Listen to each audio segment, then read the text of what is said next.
Absolutely, brick by brick.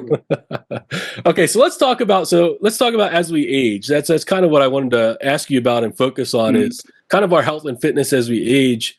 And I think a good place to start is maintaining strength and kind of best practices for maintaining some muscle, some functional mobility with strength and kind of things we can do there or what people should be considering.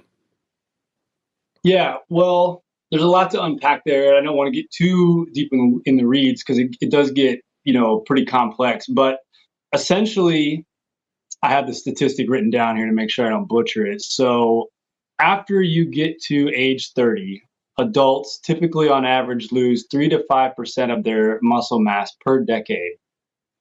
And so that's why a lot of times when you see someone's in their 60, 70, 80-year old decade bracket that it's clear that they're a little bit more wiry than they used to be when you look at pictures of them from an earlier age. And so all in parallel with retirement, with saving for retirement, the best time to get started is now. And so that doesn't mean that if you're 50 or 60 or 70 all is lost and you can't do something to try to stave off that loss of muscle mass, but the best time to do it is right now. And so strength training, and I think we'll get into it here in a little bit, but cardiovascular fitness, those are the two biggest. I think there's kind of six pillars of your physical fitness, and those are the biggest two for me is muscular development and cardiovascular health. And so again, this doesn't have to be, you don't have to overthink it. You don't have to reinvent the wheel. The internet is a incredibly valuable tool for so many different things. And if you just have to Google, if you don't have any equipment at all, and you're 50 years old or you're 35 or whatever, just Google in there, basic body weight strength training program, and get started. And Right. the things I would suggest, if you have the means, is to bring on someone in a consultant role who can at least be a coach for your form, even if you're doing everything at home or even if you don't have any equipment, because it's still, you want to maintain proper form to avoid injury. I think we're going to also talk about the effects of injury later, but strength training to grow the muscle mass that you need. So once you grow your muscle mass by whatever age you are, that decline, well, you'll be starting from a higher place. So hopefully for me, once I reach, God willing, the age of 80, 85, 90 years old, I'm still going to be pretty spry and I'm still going to have muscle mass that's going to enable me to lift a suitcase and put it in the overhead bin in an airport. It's going to enable me to walk out of the grocery store with, full bags of groceries. If there is a thing called grocery stores and when I'm 85, who knows what the world will look like. We'll probably be able to telepathically change locations, who knows. But Right. I'm just going under the assumption that we will still need to use our physical bodies by the time I'm 40 years, when I'm in my 80s. But those are the things we need to work on now to create that muscle mass, so that as that muscular lean muscle in our bodies declines, we're still going to be in an advantageous position by the time we're in our older years. Yeah, and I don't doubt. I picture Chris here in his 80s, and he's still got his fastball. I don't doubt. I might have lost a few miles per hour, but I could still zip it across the plate. Hopefully, when I'm 80 to 85, God willing. So I'll make this distinction between we're drawing a lot of parallels between saving and fitness and health. The one distinction I would make is if you stop saving, you still have your saved money if it's invested in retirement accounts or wherever it is, and it can continue growing.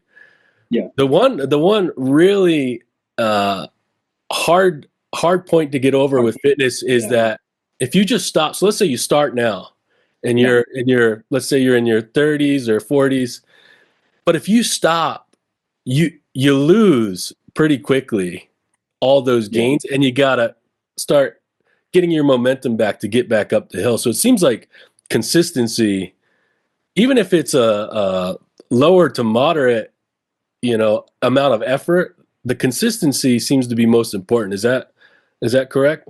Discipline, man. We just keep going back to this. I keep in my head just going back to the same word. It's about creating like I talked about with a client who, by the way, is in his 60s just the other day. I mean, who's just getting started. And my focus with a client who's just starting at any age, the programming is what it is, but the main focus in my head is how do I get this person to create the discipline and get it in their mind that this is a priority. Mm-hmm. And so that is the key, is just making sure that you have that discipline. But the reason I bring all this up is if you do stop, if you do go on vacation, or if you do break your ankle and you're not able to work out for X amount of months, or even if you just say, I've had it, and you just take 6 months off, for whatever reason, the weight room is still going to be there. The resistance bands are still going to be there. Body weight training will always be there. These things you got to just say, I'm going to come back to this when I'm ready for it. So just you've heard it a bunch of times. People are going on a nutrition plan or a diet, and then they give up after 3 days or 8 days or whatever. Right. But if you have a bad day, or if you have a bad week or a bad month or whatever, that does happen. Nobody's perfect, but you need to reestablish your footing and get back after it. And I know you talked about the tough part of this being that, with your muscular lean mass, you are going to decline. There's no way around that. Whereas with your retirement plan, you can get to a place and you can still see it grow. Right. The beauty of this, and I love the analogy that getting in shape and working on your fitness, the analogy to retirement. And I think I'm not going to take credit for this, but I think I read it, remember reading it in Peter Attia's book or hearing it on one of his podcasts. He talked about you're working out to get those benefits of a long health span, nice muscular mass, good respiratory system, but you get the benefits right now. You get to look good. You get the aesthetic benefits right now. So that you don't really get with retirement. That's true. With retirement saving, that you have to wait to, build 59 and a half or whatever the number is now.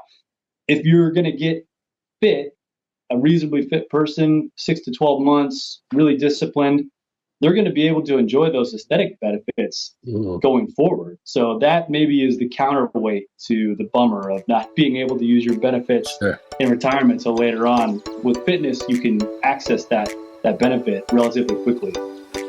Yeah. The opinions and statements presented on this show are for general information only and are not intended to provide specific advice or recommendations. Never make any investment or financial decisions based on information offered on this show without first consulting your financial, legal, or tax advisor. All economic and performance information mentioned on the show is historical in nature and is not indicative of any future results. All indices mentioned on this show are unmanaged and cannot be invested in directly. All information is believed to be from reliable sources. However, we make no representation as to its completeness or accuracy. Lastly, all opinions expressed by Jason Cutitta and any guests on the show are solely their own opinions and do not reflect the opinions of or are endorsed by ToBA Financial. For Jason Cutitta, investment advisory services are offered through ToBA Financial LLC, a registered investment advisor offering advisory services in the state of Hawaii and in other jurisdictions where exempt from registration.